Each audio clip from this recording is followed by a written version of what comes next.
Yep yep, c'est Balogi, retrouvez-moi sur africanmove.com.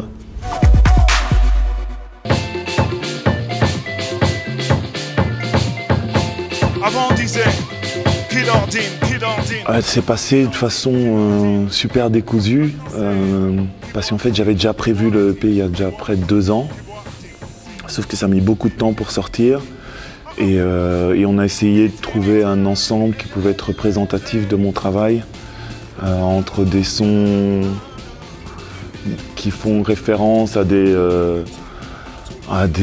zaïkos des années 80, où il y avait déjà un espèce de beat quand même déjà dedans. Si on réécoute les zaïkos, même les franco des années 80, l'époque la caravane passe, tout ça, il y avait déjà du kick, presque disco en fait. C'est juste que la guitare prend le dessus, donc tout le monde ne calcule pas vraiment, mais il y a déjà ce feeling là, donc j'ai essayé d'avoir ça dans Spoiler. Puis un morceau Community Elite, on mélange ça avec quelque chose de plus moderne, de plus anglo-saxon. Parce que j'ai fait ça avec un des producteurs d'un groupe qui s'appelle The Very Best. $1 la 7,5, fini les coups d'usée sur le zinc. La mine déconfite, ingurgite de l'eau bénite, pure white spirit. Minute, t'es là, le nez dans ta shop. Comme si tu regardais ta vie au microscope.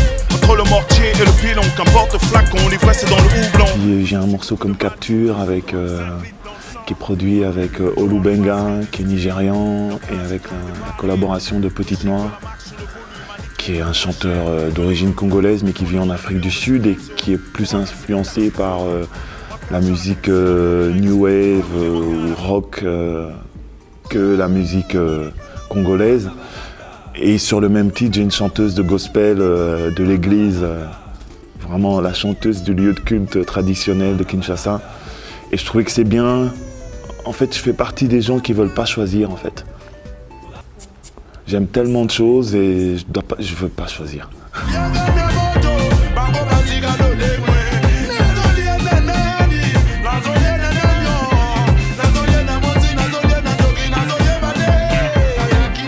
Je m'intéresse effectivement à la musique congolaise parce que je trouve qu'elle est d'une richesse extraordinaire et que je viens du hip-hop où on a toujours été influencé en fait par la funk, la soul, le jazz, mais plutôt anglo-saxon, américain. Et un jour, j'ai samplé un titre de Manu Dibango.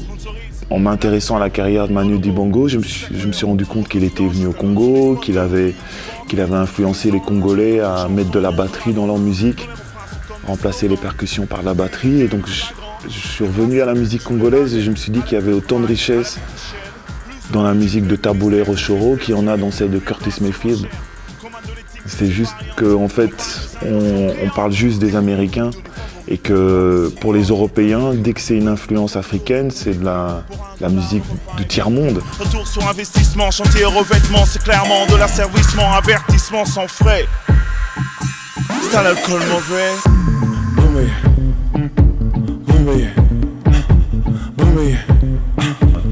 Au niveau congolais, je suis admiratif d'un mec comme Fali, j'adore.